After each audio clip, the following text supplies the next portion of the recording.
জানেন তো, জীবনে চলার পথে আমাদের প্রচুর বাধা বিপত্তির সমস্যা আসে। সেটাকে ওভারকাম করে যাওয়ার চ্যালেঞ্জটাই অনেক কঠিন হয়। সেটা সঠিক পথ কোনটা বা কী করা উচিত, তার জন্যই নিয়ে এসছে লেন্স কথা লাইফস্টাইল অ্যাস্ট্রো। আমি আপনাদের হোস্ট, আর আজকের টপিক হচ্ছে রেকি হিলিং আর অ্যাঞ্জেল থেরাপি।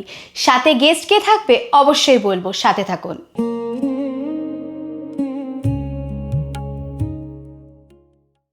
লেন্স কথা লাইফস্টাইলের অ্যাস্ট্রোতে আপনাদের অনেক স্বাগত।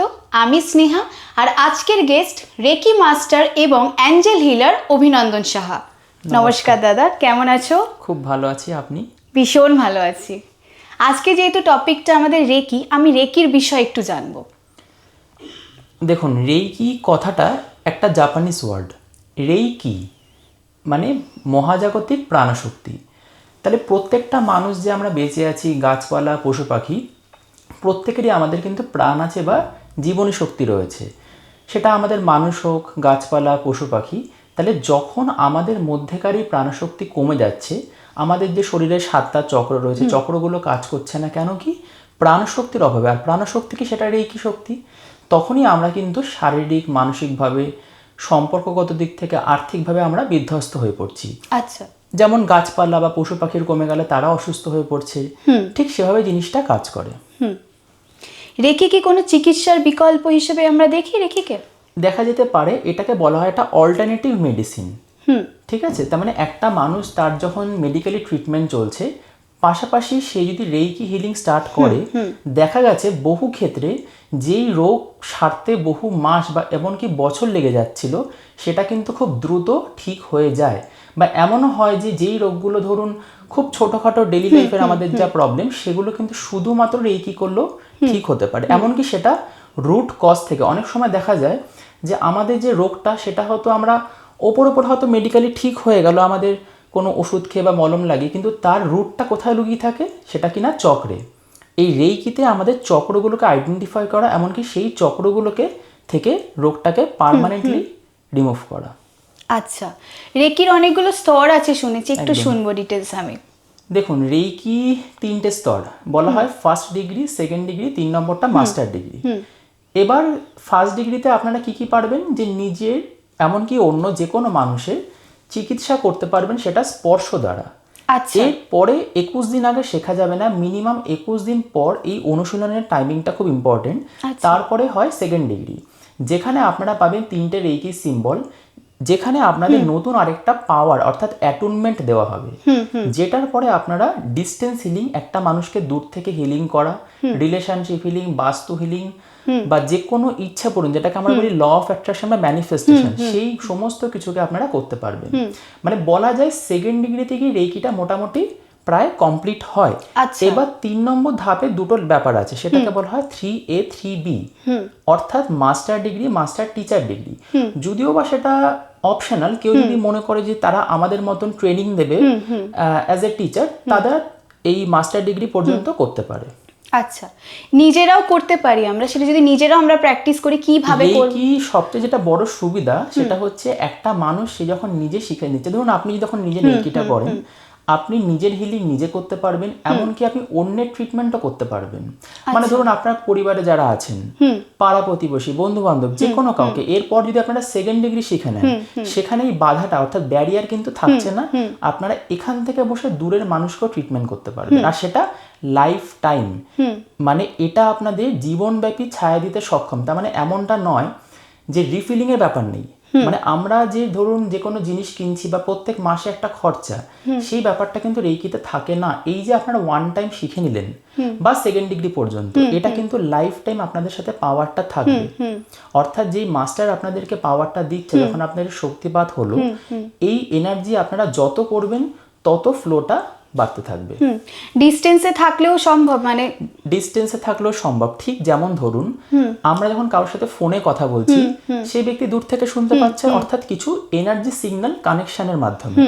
ঠিক তেমন এই যে সেকেন্ড ডিগ্রিতে আপনি 3টে সিম্বল পাবেন, সিম্বলটা হচ্ছে ব্রিজের কাজ করবে, মানে অ্যাজ এ মিডিয়াম, মানে মাধ্যম। তার মানে আমরা এখান থেকে বসে দূরের মানুষদেরও ট্রিটমেন্ট করতে পারছি, সেটা না গিয়েও। আচ্ছা। বা এটা অনেকেরই প্রশ্ন আছে, আমি দেখছি যে আমরা যখন অন্য কাউকে ট্রিটমেন্ট করছি, বা আমাদের শক্তি কি চলে যেতে পারে? বা হ্যাঁ, এটা patient-এর, আমিও প্রশ্নে তাই না? আসতাম আমি। তো নেগেটিভিটি কি আসতে পারে? কখনোই নয়, কেননা আমরা হচ্ছি রেকি মাধ্যম অর্থাৎ মিডিয়াম, মানে আমরা নিজেদের থেকে খরচা করছি না, আমাদের মাধ্যম দিয়ে যাচ্ছে। ঠিক যেমন ধরুন একটা ইলেকট্রিকের তার বা জলের পাইপ, সে কি করছে, কানেক্ট করছে। ঠিক তেমন আমরা যখন কোনো পেশেন্টকে হিল করছি, আমাদের মাধ্যম হয়ে রেকিটা এনার্জি ফ্লো হচ্ছে। বরঞ্চ দেখা গেছে যত আপনি লোককে হিলিং করবেন তত আপনারই ফ্লোটা কিন্তু এনার্জি ফ্লোটা বাড়বে। আচ্ছা আচ্ছা, আর রেকি কি নিরাপদ, এটা অনেকেই জানতে চায়। রেকি পুরোপুরি সেফ টেকনিক, কেননা আমরা এটা প্রত্যেকেই জানি যে যে কোনো খাবার বলুন বা যে কোনো ভালো কিছুরই একটা ভালো দিক রয়েছে, একটা নেগেটিভ দিক রয়েছে, কিন্তু রেকি একমাত্র একটা বিদ্যা যেটা শুধুমাত্র অনলি পজিটিভ আছে, এটার কোনো নেগেটিভ এফেক্ট নেই। কেননা আমরা চাইলেও কিছু নেগেটিভ করতে পারবো না, কেননা এটা আমাদের শক্তি নয়, আমরা হচ্ছে একটা মাধ্যম। তার মানে এইটা হচ্ছে মহাজাগতিক প্রাণশক্তি। কেননা বলা হয় রেকি নিজে একটা ইন্টেলিজেন্ট এনার্জি। ধরুন জল একটা এনার্জি, আগুন একটা এনার্জি, বায়ু একটা এনার্জি, যেটা পঞ্চতত্ত্ব, কিন্তু রেকি কিন্তু সেই এনার্জি বলা যায় না। কেননা আমরা জানি জলের ভালো দিক আছে, খারাপ দিক আছে, আগুনের কত ভালো কিছু বা তার আরো এক্সেসিভ খারাপ, কিন্তু রেকিতে সেটা সম্ভব না। ধরুন একটা মানুষের এখন পায়ে ব্যথা করছে, দেখা গেল তাকে 10 মিনিট হিলিং করতে হবে। এবার তার জায়গায় যদি আমরা ধরুন 1 ঘন্টা হিলিং করেছি, অন্য কিছু হলে তার সাইড এফেক্ট হতো, কিন্তু রেকিতে সেই চান্স নেই। যতটা নেওয়ার ততটা বডি অ্যাবজর্ভ করে নেবে, বাকি সময়টা আপনি আপ ডিসকানেক্ট হয়ে যাবে। আচ্ছা, তোমার এই রেকিতে কিভাবে আসা, মানে হঠাৎ করে অ্যাস্ট্রোলজি থাকে, অনেকের অনেক রকম প্রফেশন থাকে, তোমার হঠাৎ করে রেকিতে কিভাবে? দেখুন নিজের লাইফে কি কোনো এক্সপিরিয়েন্স হয়েছে সেই থেকে রেকিতে আসা? দেখুন অ্যাকচুয়ালি আমার একটা পারপাস ছিল, সেটা হচ্ছে আমি ব্যতিক্রম কিছু একটা জিনিসকে চাইছিলাম, ঠিক আছে? সেই জিনিসটা এমনকি যে অকাল্ট ফিল্ড, মানে যেরকম ধরুন অ্যাস্ট্রোলজি বলুন, রেকি হিলিং বলুন, মানে যেই জিনিসগুলো লোকেদের কাছে তেমন একটা পৌঁছায়নি, ঠিক আছে? এবং আমি অনেক কিছুই করেছি, অত ডিটেলসে যাচ্ছি না, ঠিক আছে? অনেক কিছু। তো পরবর্তীতে মনে হয়েছে যে না, আমি কাজ তো করছি, কিন্তু কাজের স্যাটিসফ্যাকশন দিনের শেষে এটাই কি জীবনের উদ্দেশ্য ছিল, তা একদমই নয়, আমার এটা মনে হয়নি। পরবর্তীতে যখন আমি নিউমোরোলজি শিখি, যেটা নাম্বারসের সেখানে বুঝতে পারি আমার যে ডেট অফ বার্থ, সেটার সাথে বিরাটভাবে আমার এই প্রফেশনটা বা পেশাটা জুড়ে গেছে। তো হ্যাঁ, আমি এটা শুনেছিলাম অনেক ছোটবেলা, বলতে পারেন ক্লাস 10-এ, তখন আমার জেঠুর থেকে শুনেছিলাম, কিন্তু সেই সময় সেই সুবিধা বা সুযোগ বা সময় হয়ে ওঠেনি। তো ধীরে ধীরে করে যখন এগোতে থাকি, তো কলেজের পাশাপাশি বা বিভিন্ন প্রফেশনের পাশাপাশি রেকিটা আমি নিজের মধ্যেকার করতে শুরু করি। একটা সব থেকে বড় জিনিসটা আমি অবজার্ভ করেছি বা এখন ফিল করি, আগে যেটাকে আমি কন্ট্রোল করতে চাইতাম সেই এক্সপেকটেশন এখন নেই। মানে খুব ভালো হলো যে খুব আনন্দ হচ্ছে তা নয়, বা খারাপও দুঃখ হচ্ছে সেই ব্যাপারটা না। মানে একটা জিনিস ফিল হয়েছে, সিচুয়েশনকে কন্ট্রোল করা নয়, সিচুয়েশনের সাথে সিচুয়েশনকে অ্যাকসেপ্ট কি করে করতে হয়, এই জিনিসটা নিজের মধ্যেকার চেঞ্জেস আমার এসছে। তো ভেবে দেখেছি যে না, নিজের মধ্যে যদি এই চেঞ্জেসগুলো আনা যায়, তো শুধু প্রত্যেকটা মানুষের এই কি দরকার, এই যে চেঞ্জেসের কথা তুমি বললে, তাহলে আমাদেরও তো অনেক সময় লাইফস্টাইল ঠিক থাকে না অনেক মানুষের, সেটা কি রেকির মাধ্যমে চেঞ্জেস হওয়া সম্ভব? কেননা আমাদের এই যে 7টা চক্র, জীবনের সমস্ত রহস্যের চাবিকাঠি লুকিয়ে আছে চক্রে। তাহলে এই চক্রগুলো আমাদের প্রত্যেকটা চক্র, কোনো চক্র আমাদের বেসিক নিডসকে স্যাটিসফাই করে, যেরকম খাওয়া পড়া বাসস্থান, কোনোটা বা আমাদের ক্রিয়েটিভিটি, কোনোটা নাম যশ খ্যাতি, বা কোনোটা ডিসিশন মেকিং। তাহলে এই চক্রগুলো যখন আমাদের মধ্যে ব্যালেন্স থাকে না, অর্থাৎ বেড়ে যাচ্ছে বা কমে যাচ্ছে, এর মধ্যে নেগেটিভিটি বেড়ে যাচ্ছে, তখনই আমাদের লাইফটা কিন্তু ইমব্যালেন্স হয়ে যায়, এমনকি সেটাকে আমরা কন্ট্রোল করতে পারি না। যেমন ভাবুন, চক্র হচ্ছে ফ্যানের রেগুলেটর, আমাদের যে অরা, আমাদের এনার্জি বডি, সূক্ষ্ম শরীর, সেটা হচ্ছে আমাদের ফ্যানের ব্লেড। তাহলে চক্রকে এতদিন আমাদের হাতে কোনো কন্ট্রোল ছিল না। এই যে রেকি করলে কি হচ্ছে, একটা মানুষের যে 7 চাকরা, সেটা যখনই অ্যাক্টিভেট হচ্ছে ভেতর থেকে, তাকে কিছু করতে হবে না, রেকি তার মধ্যেকার চেঞ্জেস আনবে। মানে তার মধ্যেকার এমন ডেইলি লাইফে ছোটখাটো চেঞ্জেস আসবে, যেটা সে এতদিন এক্সপেক্ট করেছিল, সেই জিনিসগুলো অটোমেটিক্যালি তার মধ্যে হবে। সেটা একটা বাচ্চার ক্ষেত্রে হলে তার পড়াশোনায় কনসেন্ট্রেশন, আচ্ছা, মাঝবয়সী লোকেদের যেটা আমি খুব দেখছি আজকাল, ইনসিকিউরিটি, ভীষণভাবে ব্যবসা চলে যাওয়ার ভয়, রিলেশনশিপে বাধা, ঠিক আছে? এই জিনিসগুলো কিন্তু রেকিতে হিল করা যায়। কারণ আমাদের যে চক্র যখনই ইমব্যালেন্স হচ্ছে, ধরুন অনাহত হার্ট চাকরা ইমব্যালেন্স হয়ে গেলে কি হচ্ছে, আমাদের পার্টনার বলুন, সেটা বিজনেসে হতে পারে, চাকরিতে হতে পারে, ক্লায়েন্টসের সাথে বন্ডিং হচ্ছে না, মানে আপনি লোকের জন্য করছেন কিন্তু বিনিময় পাচ্ছেন না, এই যে ব্যাপারগুলো হতে থাকে। অনেকে বলে যে আমার টাকা আটকে আছে, সে আমাকে টাকা ফেরত দিচ্ছে না, এই যে জিনিসগুলো এইগুলো হয়। বা বয়স্ক মানুষদের দেখা যায় যে তাদের বয়স হয়ে যাবার একটা ভয়, মৃত্যু ভয়, এই জিনিসগুলো তাদের যে এজিং সাইকেল সেটাকেও কিন্তু কন্ট্রোল করা যায়। মানে আচ্ছা, দেখতে গেলে প্রত্যেকটা মানুষের কিন্তু রেকি দ্বারা তারা হেল্প পেতে পারে। আচ্ছা, মানে যার যদি কোনো সমস্যা থাকে রেকির মাধ্যমে আমাদের অনেকটা সর্ট আউট হয়ে যেতে মানে শুধু শরীর বলে নয়, সেটা যে কোনো দিক থেকে, রিলেশনশিপ হোক, ওভারঅল যে কোনো লাইফ, মানে দৈনন্দিন জীবনে আমাদের চলতে জীবনটা একটা ব্যালেন্সে রাখা। আসে। হ্যাঁ, হ্যাঁ। কোনো ক্লায়েন্ট এসছে, তার খুব ক্রিটিক্যাল, সেটা কিভাবে রেকির মাধ্যমে তুমি হ্যান্ডেল করেছো? দেখুন, এখন প্রচুর তো লোক আসে, নানা রকম সমস্যা। দু একটা জিনিস যেটা সবচেয়ে ইউনিক আমার মনে হয়েছিল, ওনার বাড়িতে আমি একদিন রেকি শেখাতে যাই, ঠিক আছে? তো গড়িয়াতে ওনার বাড়ি। তো ওনার মধ্যেকার বাড়িতে গিয়ে ওনার প্রথম কথা, ওনার এক্সপিরিয়েন্সটা শুনি, ওনার সাথে নাকি বিভিন্ন ব্ল্যাক ম্যাজিক করা হয়, ওনার যে ঘরের লোকেরাই করেন, তাতে ওনার নাকি এমন কিছু জিনিস হয়, কখনো বা উনি কাঁচা জিনিস খেয়ে নিচ্ছে, কখনো ছাদ থেকে ঝাঁপ দিতে যাচ্ছে, অস্বাভাবিকভাবে ওনার সিঁড়িটা দেখি যখন টার্নিং নিচ্ছি, স্ল্যাবটার রেলিংটা এরকম সিঁড়িতে অ্যাটাচড করা, আমি ভাবছি এরকম কেন হয়, উনি বলছে উনি গিয়ে ঝাঁপ দিতে যায়। তার মানে ওনার এই জিনিসগুলো ওনার সাথে ঘটে। ওনার নাকি লাইট জ্বলছে বাড়িতে কিন্তু আলো নেই, ধূপ জ্বালাচ্ছে ধোঁয়া নেই, মানে বোঝা যাচ্ছে নেগেটিভিটি কোন লেভেলের হতে পারে। কিন্তু উনি অনেক জায়গায় কাজ করিয়েছেন, কিছু রেজাল্ট কখনো ভালো বা কখনো খারাপ।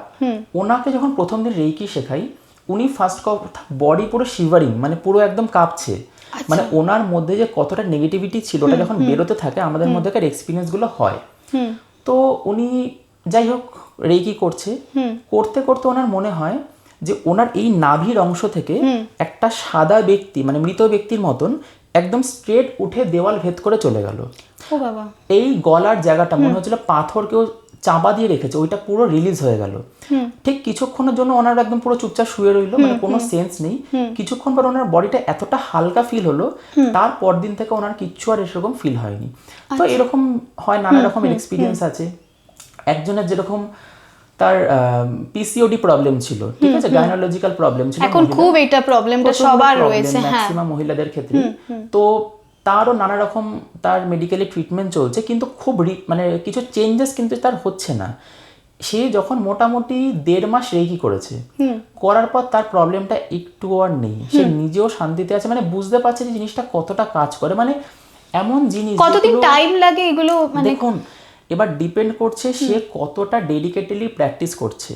কেননা এখন যদি আপনি টাইম বেশি দেন, আপনার তাড়াতাড়ি ঠিক হবে। এবার খানিকটা ডিপেন্ড করছে রোগটার উপরে। এখন যদি সেটা কোনো সরল রোগ হয়, তাহলে আপনার 1 সপ্তাহ 10 দিনে সেটা ঠিক হয়ে যাবে। সেটা যদি ধরুন কারুর, এখন একজনের ছিল আপনার কিডনি স্টোন, ওনার মোটামুটি 2.5 মাস হিলিং করতে হয়েছে। আচ্ছা, আর সে লাগুক, কিন্তু ওই হিলিং করার পর ডাক্তার তাকে আল্ট্রাসোনোগ্রাফি করেছে, 2.5 মাস বলেছে, 3 মাস ওষুধ খেয়ে আবার টেস্ট করাবেন, রিপোর্ট দেখে আপনার অপারেশনের ডেট দেওয়া হবে। সে হিলিং করেছে 2.5 মাস, তারপর দেখেছে অস্বাভাবিকভাবে 4টে স্টোন ছিল, 3টে নেই, পুরো একদম হাওয়া হয়ে গেছে, একটা সাইজ ছোট হয়ে গেছে, মানে তার অপারেশন করতে হয়নি। বাপরে! মানে এবার হ্যাঁ, ওই যে বললাম ডেডিকেটেডলি হিলিং এর টাইম, মানে প্র্যাকটিসটা করতে হবে যদি নিজেকে আমাকে সুস্থ রাখতে হয়, তাই তো? আচ্ছা, এবার আমি চলে যাবো অ্যাঞ্জেল থেরাপি। অ্যাঞ্জেল থেরাপিটা কি? দেখুন, অ্যাঞ্জেল কথাটা একটা গ্রিক শব্দ, ঠিক আছে, মানে অর্থাৎ ঈশ্বরের দূত। তার মানে যেমন আমরা ঈশ্বরের কাছে প্রার্থনা করছি, তেমনি অ্যাঞ্জেলসের ভূমিকাটা ঠিক তেমন। কিন্তু বলা হয় অ্যাঞ্জেলসদের মেসেঞ্জার অফ গড। তাহলে এটা অনেকেরই প্রশ্ন আসে, তাহলে কেন আমরা অ্যাঞ্জেলসদের কাছে যাব? ভগবান তো রয়েছে। হ্যাঁ, হ্যাঁ, নিশ্চয়ই। কিন্তু আমাদের যে অরা, যেটা আমরা এইমাত্র আলোচনা করলাম, সূক্ষ্ম শরীর, সেটা একটা লিমিটেশন হয়, মানে আমাদের বডি থেকে খুব কাছাকাছি থাকে, 10 থেকে 12-13 ফুট। আর ঈশ্বরের, মানে ভগবানের যে অরা এতটা হাই ফ্রিকোয়েন্সি থাকে, আমরা কানেক্ট করতে পারি না। মানে আপনি ধরুন প্রে করছেন, আপনার কাছে যে হেল্পটা আপনি অ্যাকসেপ্ট করতে পারবেন না, ওই এনার্জি আপনার নেই। কিন্তু এখানে ভূমিকা অ্যাঞ্জেলসদের। তার মানে অ্যাঞ্জেলসের ফ্রিকোয়েন্সিটা দেখা গেছে অনেকটা মানব জাতির সমতুল্য, মানে মানুষের সমান, কিন্তু আমাদের থেকে অনেকটা হাই ফ্রিকোয়েন্সি। মানে যেরকম আমাদের কোনো গুরু, যেরকম গৌতম বুদ্ধ, যীশু খ্রিস্ট, রামকৃষ্ণদেব, এনারাও কিন্তু এক ধরনের অ্যাঞ্জেলস, যারা ফিজিক্যাল বডিতে পৃথিবীতে আবির্ভাব ঘটেছেন অবতার হিসাবে। কিন্তু অধিকাংশ অ্যাঞ্জেলসে কিন্তু তারা সূক্ষ্ম শরীরে রয়েছেন, তারা হচ্ছে আমাদের চলার পথ প্রদর্শক। মানে আমরা যখনই কোনো সমস্যায় পড়ছি, কোনো বাধাতে পড়ছি, কোনো হেল্প চাইছি, এবার দেখুন মানুষ মাত্রই ভুল হতে পারে, কম বা ঠিক, কিন্তু যখন আমরা অ্যাঞ্জেলসদের হেল্প নিচ্ছি, এখানে ব্যাপারটা উইন উইন সিচুয়েশন। কিরকম, যেই জিনিসটা আপনার সাথে ঘটবে বা ঘটছে সেটা নিশ্চিতভাবে কিন্তু আপনার ভালোর জন্য, কারণ আমরা তো আর ভবিষ্যৎ দেখতে পারি না, কিন্তু অ্যাঞ্জেলসটা কিন্তু ঠিক জানে যে আমাদের জন্য কোনটা ঠিক বা কোনটা ভুল। যেরকম একটা ঘটনা বলি, যেটা অনেকে বলে যে অ্যাঞ্জেলসের উপস্থিতি ফিল করা যায় রীতিমতো 4টে মাধ্যম আছে। ঠিক আছে, দর্শনের মাধ্যমে, শব্দের মাধ্যমে, অনুভূতির মাধ্যমে এবং আরেকটা তো এই যে জিনিস চিন্তা ভাবনার মাধ্যমে। তো এই যে 4টে মাধ্যম, দেখুন অ্যাঞ্জেলসরা তো আর আবির্ভাব হবে না, তারা কিছু মেসেজ পাঠায়। সেটা কি করে বুঝবো? ধরুন এই যে আপনার সাথে কথা বলছি, হঠাৎ করে ফোনটা বেজে উঠলো, কেউ ফোন করলো, আমি দেখলাম তাকিয়ে একটা নাম্বার, ফোন নাম্বার কিরকম, বা এখন ঘড়িতে কটা বাজে, বা ধরুন রাস্তায় বেরিয়েছেন, একটা গাড়ির নেম প্লেটে নাম্বার ফুটে উঠলো, হঠাৎ করে আপনি রেকি করছেন, মেডিটেশন করছেন, আপনার মনে হলো যে পাশে আপনার কেউ দাঁড়িয়ে আছে ঠিক অ্যাঞ্জেল কলার করার পর, বা আপনি যেটা একজন ছবি পাঠিয়েছে পাখির পালক পাওয়া, অস্বাভাবিকভাবে যে এখানে সেটা আসার সম্ভাবনা নেই, কোনো কয়েন পাওয়া, আপনি যা পরিকল্পনা করতে পেরেছেন সেই তুলনায় ভালো ফলাফল পাওয়া, মানে ধরুন আপনি প্রিপারেশন করে গেছেন যে আমি পরীক্ষাতে 100তে 80 পাবো, সেই এক্সপেকটেশনের থেকেও বেশি ভালো রেজাল্ট পাওয়া। কেন রেজাল্ট হচ্ছে যে আপনি দেখছেন এইটা আমার জানার কথা নয়, আমার বুদ্ধিমত্তা নেই, কিন্তু ওই মোমেন্টে আপনি যখন অ্যাঞ্জেল কল করলেন, আপনার মাথাতে চিন্তা ভাবনাতে থট প্রসেসে কিছু চেঞ্জেস আসবে, মানে পজিটিভিটি চলে, মানে ওটা হচ্ছে অ্যাঞ্জেলসদের প্রেজেন্স। আচ্ছা, মানে ধরুন আপনি কোনো জিনিস হারিয়ে ফেলেছেন, যেটা অনেকের সাথে ঘটেছে। আমারই এক স্টুডেন্ট আমার কাছে রেইকি শিখতে এসেছিল, ফোনের সিম হারিয়ে গেছে, তো সে 2 সপ্তাহ হয়ে যায়, নতুন সিম আবার অর্ডার করেছে। একদিন দুপুরবেলা ক্লাস করাচ্ছিলাম, অ্যাঞ্জেল থেরাপি ক্লাস হচ্ছে, সেই খাতাটার মধ্যে থেকে সিমটা খুঁজে পেয়ে আমাকে দেখাচ্ছে, যেখানে সেটা আসার সম্ভব, মানে হারিয়েছে কোথা থেকে, পেয়েছে কোথা থেকে। এটা কি বলবেন, মানে অ্যাঞ্জেলসরা জিনিস খুঁজে পেতে হেল্প করে। একজন আসছে মেদিনীপুর থেকে, একজন স্টুডেন্ট আসে, 5 ঘন্টা লাগে বাসে, এবার সে বাসে ওঠে, সিট পেলে মঙ্গল, না হলে প্রবলেম, দাঁড়িয়ে থাকতে হবে। প্রত্যেকদিন বাসে ওঠে, ভিড় বাসে সিট পাওয়ার জন্য অ্যাঞ্জেল কল করে, আর ওই লোকটাই উঠে যায় আর সে সিট পেয়ে যায়। অ্যাঞ্জেল কলটা না আমার কাছে ক্লিয়ার হলো না, অ্যাঞ্জেল কলটা কিভাবে, মানে দেখুন এখানে যখন আপনারা শিখবেন, এটা কোর্স হয়, তো সেখানে আপনাকে পাওয়ার দেওয়া হয়, মানে দীক্ষা দেওয়া হবে, ঠিক যেমনটা রেইকিতে হয়, এনার্জি এক্সচেঞ্জ হয়, যে মাস্টারের থেকে করবেন। সেখানে কিছু সিম্বল আছে, অ্যাঞ্জেলসের মন্ত্র আছে, ঠিক আছে, সেই মন্ত্রগুলো তো আপনারা যখন করবেন তার প্রসেস আপনাদের বলে দেওয়া হবে, তার মাধ্যমে অ্যাঞ্জেলসদের সাথে আপনারা কানেক্ট করতে পারবেন এবং সেটা ফিল হয়। ধরুন এখন আমরা ঘরে 5 জন আছি, ঠিক, এখন যে অ্যাঞ্জেল জানে সে কিন্তু বুঝতে পারবে, যে ফিল করতে পারবে অ্যাঞ্জেলসরা এসছেন। অ্যাঞ্জেলসরা আসে, হেল্প করে, কিন্তু ডিপেন্ড করছে আপনি সেটা বুঝতে পারছেন কি পারছেন না, সেটা হচ্ছে ওই অ্যাঞ্জেলসদের কিছু মাধ্যমে বোঝা যায়। মানে সেটা অ্যাঞ্জেল কল করার পর সেটা হচ্ছে ওই কিছু মন্ত্র আছে, সিম্বল আছে, যেটা দিয়ে এই অ্যাঞ্জেল নাম্বার ইউজ হয়, আমি দেখেছি। সেটা কি এবার নাম্বার? হ্যাঁ, নাম্বার হচ্ছে প্রত্যেকটা নাম্বারে কিছু মানে রয়েছে, যেমন 0 থেকে 9 পর্যন্ত। সেই নাম্বার যখন আমরা দেখি, এবার দেখুন নাম্বার আমাদের চারিপাশে আছে, মোবাইল নাম্বার, ঘড়ির নাম্বার, টাকা পেয়েছেন টাকার নোটের নাম্বার, বিভিন্ন নাম্বার। তো নাম্বার বলে দেয় অনেক কিছু। এই নাম্বারের মিনিং গুলো, ধরুন এখন আপনি রাস্তায় বেরিয়েছেন, আপনার একটা ঝামেলা, কিছু একটা প্রবলেমে ফেস করেছেন, কি করবেন বুঝতে পারছেন না, মানুষের হেল্প নিলে বিপদ হতে পারে, অ্যাঞ্জেল কল করলেন, হঠাৎ একটা নাম্বার আপনার চোখে পড়লো, ওই নাম্বারটা বুঝিয়ে দিল অ্যাঞ্জেলসরা আপনাকে কি বলতে চাইছে। এই যে অ্যাঞ্জেল কল করছে, মানে অ্যাঞ্জেলের যে মন্ত্রটা যেটা দেওয়া হচ্ছে ওটা আমরা স্মরণ করছি, তাই তো? ওটা স্মরণ করলে অ্যাঞ্জেলসদের সাথে আপনার কানেক্ট করলাম, করে যেই প্রবলেমগুলো হচ্ছে সেটা সর্ট হয়ে যাচ্ছে। তারা কিছু হেল্প পাঠাবে, কিছু, তখন আপনি বুঝে যাবেন যে আপনাকে এই পথটা বেছে নিতে হবে, মানে যেটা হয়তো আমার হওয়ারই কথা না, সেটা হঠাৎ করে হয়ে গেল। যেরকম ধরুন রিপিটেটিভলি নাম্বার দেখা, যেরকম 4টে 1, হ্যাঁ, ঠিক আছে, বারবার 5 দেখা, এখন ধরুন কটা বাজে, 5টা 55 বাজে, 777, এই যে নাম্বার রিপিটেটিভলি দেখা, সেটা কিন্তু অনেক মানে বোঝায়। যেমন ধরুন আমি শর্টে বলি, 5-এর মানে হচ্ছে আপনার জীবনে ইতিবাচক পরিবর্তন আসছে, মানে পজিটিভ চেঞ্জ। তখন আপনি বুঝে যাবেন, আচ্ছা আমাকে যেই এখন আমার কাছে অপরচুনিটি আসবে সেটাকে আমাকে গ্র্যাব করতে হবে, কেন ওটা অ্যাঞ্জেলসদের প্রেজেন্স। আপনি পথ হারিয়ে ফেলেছেন, দেখছেন বারবারে 7, 7 মানে আপনার জন্য, আপনি যেই পথে হাঁটছেন বা চলছেন সেটা আপনার জন্য সঠিক রাস্তা, নিশ্চিত থাকুন ওই রাস্তাটা আপনার জন্য ঠিক আছে। এই অ্যাঞ্জেল থেরাপির মাধ্যম থেকে যে ব্ল্যাক ম্যাজিক হচ্ছে সেটা কিওর করা কি সম্ভব?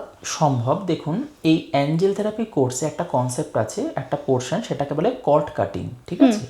এই কর্ড কাটিং এর মাধ্যমে আমাদের জীবনে যা যা অভিজ্ঞতা হয়, একটা মানুষ ছোট থেকে বড় হচ্ছে, যে মানুষদের সাথে তার পরিচয় হচ্ছে, যে জায়গায় যাচ্ছে, যে সম্পর্ক তৈরি হচ্ছে, এইগুলোর সাথে কর্ড কাটিং করা উচিত। এই কর্ড কাটিং জিনিসটা কি, আমাদের নাভি থেকে একটা সূক্ষ্ম তারের মতন ইথার কর্ড থাকে, যেটা মানুষজন কাদের সাথে যুক্ত থাকে, যাদের সাথে আমরা মেন্টালি বা ইমোশনালি অ্যাটাচড, যেমন আমাদের ঘরের লোক, পাড়া প্রতিবেশী, কোনো জিনিস, সম্পর্ক। মানে এবার ভেবে দেখুন জীবনে আমরা কত হাজার হাজার কর্ড যুক্ত আছে। এই কর্ড কিন্তু আমাদের থেকে প্রাণশক্তিকে বের করে শুষে অ্যাবজর্ভ করে নেয়। মানে ধরুন আপনি রেকি করে, অ্যাঞ্জেল করে আপনি প্রাণশক্তি পেয়েছেন, আপনার জীবনে চেঞ্জেস আসছে, কিন্তু আপনার অজান্তেই এই কর্ড কিন্তু এনার্জিকে বার করে দিচ্ছে। তাতে কি হচ্ছে, আপনার প্রাণশক্তি কমে যাচ্ছে। আর যখনই কমে গেল তখনই আপনার মধ্যে ব্ল্যাক ম্যাজিক বা এফেক্টগুলো বেশি হবে। তো এই ক্ষেত্রে কিন্তু অ্যাঞ্জেল থেরাপিতে এই কর্ড কাটিং করা যায়। কর্ড কাটিং করলে কি হয়, যেমন ডাক্তাররা একটা মানুষের ফিজিক্যাল বডি অপারেশন করে সেখানে তার মেরামতি করছে, তার মলম লাগিয়ে তাকে সুস্থ করা হচ্ছে ফিজিক্যালি, ঠিক তেমন অ্যাঞ্জেলে আমরা যেটা করি সেটা হচ্ছে অরা কাটিং, অর্থাৎ কর্ড কাটিং, যেটা দিয়ে সূক্ষ্ম কর্ডকে কাটা হয়। তাতে আমাদের জীবনে অবাঞ্ছিত যে নেগেটিভ সম্পর্ক বলুন, কোনো ঘটনা বলুন, মানুষজন বলুন, যাদের সাথে আমরা অতটা কানেক্ট রাখতে চাইছি না, সেগুলো কাটা যায়। আচ্ছা, তাহলে কি হচ্ছে, যেগুলো আমাদের আগাছা, সেই জিনিসগুলো আমাদের থেকে এনার্জি আনওয়ান্টেড জিনিসগুলো সরিয়ে দেয়। তাতে কি হচ্ছে, তাদের কর্মফল আমাদেরকে ভুগতে হচ্ছে না, বা আমাদের প্রাণশক্তি বেরিয়ে যাচ্ছে না। এখানে কিন্তু আপনি এনার্জিকে তার মানে আপনি ধরে রাখতে পারবেন, তবে আপনার জীবনে চেঞ্জেসটা আসবে। এই অরাও ক্লিনজিং হয় কি? অরা ক্লিনজিং করা যায়। আমাদের ওই প্রত্যেকটা অ্যাঞ্জেল আছে, যেমন আর্কাঞ্জেল মাইকেল, রাফায়েল, ঠিক আছে? এই অ্যাঞ্জেলসটা আমাদেরকে কিন্তু অরা ক্লিনজিং করে, আমাদের চক্রকে অ্যাক্টিভেট করায়। তো যেটা আমরা আলোচনা করলাম, চক্রটাই সব। তো চক্র যখন আপনার ঠিক হবে, অরা আপনি আপ ঠিক থাকবে। আর অ্যাঞ্জেলসটা দেখুন আমাদের চারিপাশেই আছে, ঠিক আছে? শুধু আমাদেরকে তাদেরকে বুঝতে হবে, সেইগুলো আমরা ওই অ্যাঞ্জেল থেরাপিতে করব। মানে অ্যাজ এ প্রোটেকশন। মানে ধরুন যেটা আপনি বললেন যে কেউ ব্ল্যাক ম্যাজিক করছে, দেখবেন খেয়াল করে এখানে দুজন মানুষ আছে, একজনকে করা হলো, তার এফেক্ট হয়ে গেল, সে কাহিল হয়ে গেল, কিন্তু আরেকজনকেও করা হলো, পার্সন বি কে, তার কিন্তু এফেক্ট হলো না। তার মানে অনেক কিছু ফ্যাক্টর এখানে কাজ করে, যে তার চক্র কিরকম অবস্থায় আছে, বা তার অরা কতটা স্ট্রং, এমনকি তার নিউমারোলজিক্যালি তার নাম্বার, সেটা অন্য সাবজেক্ট, বা এই যে জিনিসগুলো, বা সে কতটা পজিটিভ, বা সে অরা কাটিং জানে কিনা, এইগুলোর ওপর ডিপেন্ড। দেখুন আমরা সিচুয়েশনকে কন্ট্রোল করতে পারবো না, এখন বাইরে বৃষ্টি পড়ছে, সেটাকে তো আমরা থামাতে পারবো না, কিন্তু আমাদের কাজ হচ্ছে অ্যাজ এ প্রোটেকশন হিসেবে আমরা রেকি করতে পারি, আমরা অরা কাটিং করতে পারি। মানে এটা হচ্ছে ছাদ বা রেনকোটের কাজ করবে, যেটা আপনাদেরকে অল টাইম যে কোনো সিচুয়েশনে সুরক্ষিত রাখবে। সময় তো খুবই কম, তুমি দর্শকদেরকে কি বলবে? দেখুন এটাই বলবো, আপনারা তো পুরোটাই শুনলেন, সবটাই বুঝতে পারলেন যে আমাদের জীবনে রেকি বলুন বা অ্যাঞ্জেল থেরাপি ভূমিকাটা কতটা। সব দিক থেকে ভালো থাকতে গেলে আমাদেরকে তার মানে অন্ততপক্ষে রেকি জানা দরকার, অ্যাঞ্জেল থেরাপি জানা দরকার। পরিবারে যদি একজনও জানেন সেটাও কিন্তু যথেষ্ট সামাল দেওয়ার জন্য, সেটা বাচ্চার পড়াশোনা হোক, তার কেরিয়ার বলুন, রিলেশনশিপ বলুন, পুরুষ থেকে মহিলা উভয় ক্ষেত্রেই এই রেকি এবং অ্যাঞ্জেল থেরাপি অতীব দরকার জীবনে সব দিক থেকে ভালো থাকতে গেলে। খুব ভালো লাগলো, তোমার কাছ থেকে অনেক কিছু শিখতে পারলাম, আর আমরা চেষ্টা করব সেটা ফলো করে চলার। আজকের এপিসোডটা একটু অন্যরকম ছিল, আপনাদের আশা করি খুব ভালো লাগলো। চেষ্টা করবেন এগুলো ফলো করে চলার, যাতে আপনাদের জীবনটা খুব সুন্দরভাবে চলে। সময় বলছে এখানেই থামতে হবে, আবারও ফিরে আসবো নতুন এপিসোড নিয়ে। দেখতে থাকুন লেন্স কথা লাইফস্টাইলের অ্যাস্ট্রো।